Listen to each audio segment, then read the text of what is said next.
काँग्रेसचे नेते नाना पटोले हे बोलत आहेत, पाहूयात।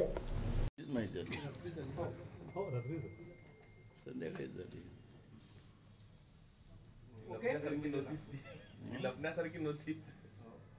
रोलिंग एक मिनिट थांबना। दिल्ली फेम ऑडिओ चेक झाला का? हो वर्गात माहित होतं तो कपडे घ्यायला 10 मिनिटं।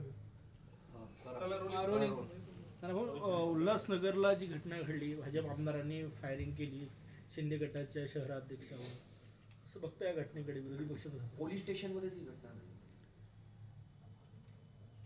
आम्ही अनेकदा सांगितले की राज्यातलं सरकार लुटेर आहे, डाकू आहे आणि यांना जनतेचे पैसे लुटणं आणि खोट्या जाहिराती करून लोकांना फसवणं आणि त्या आधारावर सत्तेची गरमी ही अनेकदा आम्ही बोललो आणि त्याचा प्रत्यय हा एक आमदार नाही, मुंबईमध्ये तो सदा सर्वकरणी गोळ्या चालवल्या, त्याचा रिपोर्ट आपण पाहिला त्या काळामध्ये तोही तसाच पोलिसांवर भयानक दबाव कधी नव्हे महाराष्ट्रामध्ये या ठिकाणी आपण पाहतोय।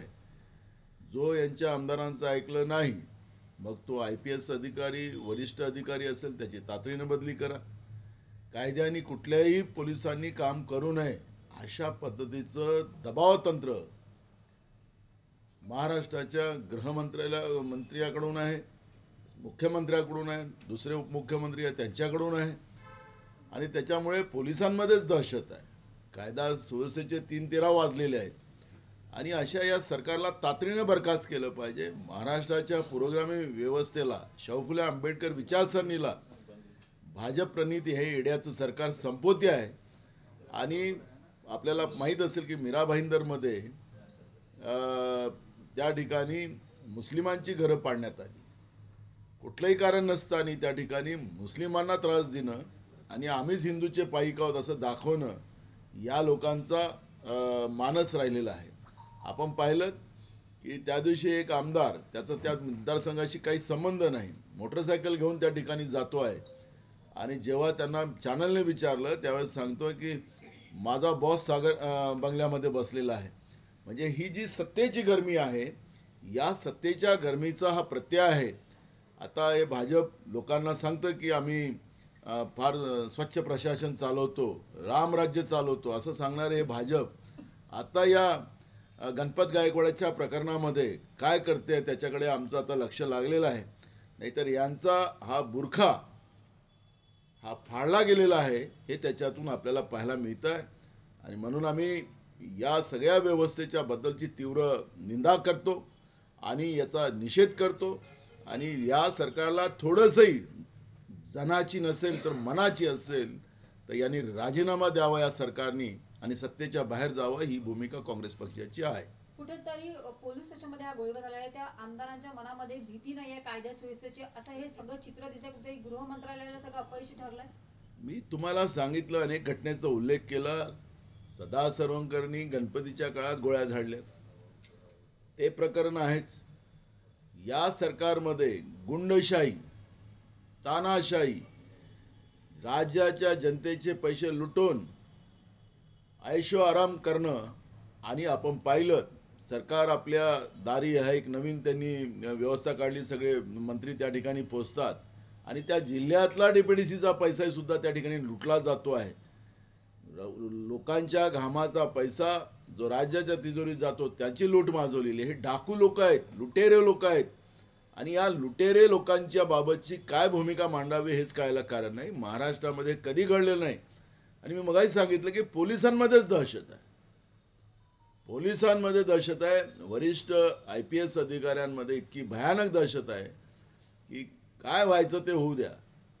काल पुण्यामध्ये एक घटना झाली, मी आपल्याला माहितीसाठी सांगतो, विद्यापीठामध्ये एक त्या ठिकाणी रामलीलेचा कार्यक्रम चालला होता, एक नौटंकी केस अलग आणली होती, यांनीच आणली भाजपच्याच लोकांनी।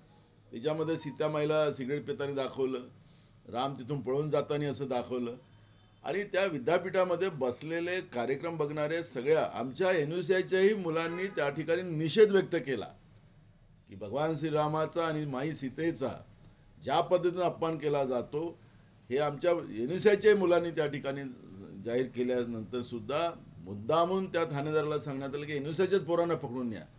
ही जी काही दहशत निर्माण करण्याचं पाप ही लोक करतात आहे, यांना याचे परिणाम भोगावेच लागणार आहे. महाराष्ट्राची जनता आता यांना माफ करणार नाही आहे. या पद्धतीचा गुंडाईजम महाराष्ट्रामध्ये, गुंडाराज या शिंदे आणि फडणवीस आणि अजित पवारच्या सरकारने या ठिकाणी उभा केलेला आहे, हे आता याच्यातून स्पष्ट झालेलं आहे. नानाभाऊ, अनिल बोंडे यांनी जे आहे ते सकाळी काँग्रेस नेत्यांची तुलना जी आहे ती रानटी पशुशी केली आहे. त्यांनी यशोमती ठाकूरला रानडुकराची उपमा दिली. हे बघा, या लोकांचं आता यांच्याजवळ विष्णुदेव आहेत एक, आता परवा एक लक्ष्मीदेवी झालेली आहे. देवाचा अपमान करणं, महिलांचा अपमान करणं हे यांचं कर्तृत्व आहे. हे कर्तृत्व आहे यांचं, हे याला कर्तृत्व म्हणू आपण. यांना जय श्रीराम म्हणायला आवडतं, जय सियाराम म्हणायला आवडत नाही.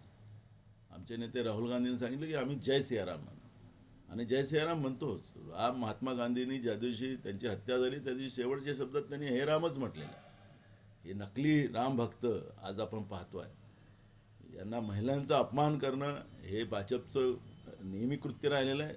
त्यामुळे एका महिलांच्याबद्दल काय वक्तव्य करावं हे भाजपच्या खासदाराला कळत नसेल, भाजपच्या मंत्र्याला कळत नसेल, आता त्याच्यापेक्षा दुर्दैव काय.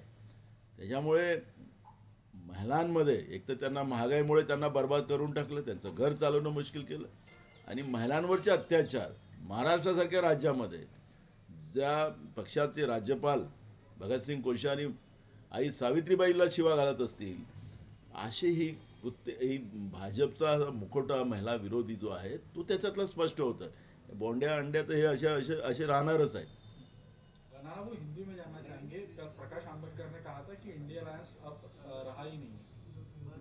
हाँ? प्रकाश आंबेडकर ने कल कहा था कि इंडिया अलायंस देखो, रहा ही नहीं. मराठीत पण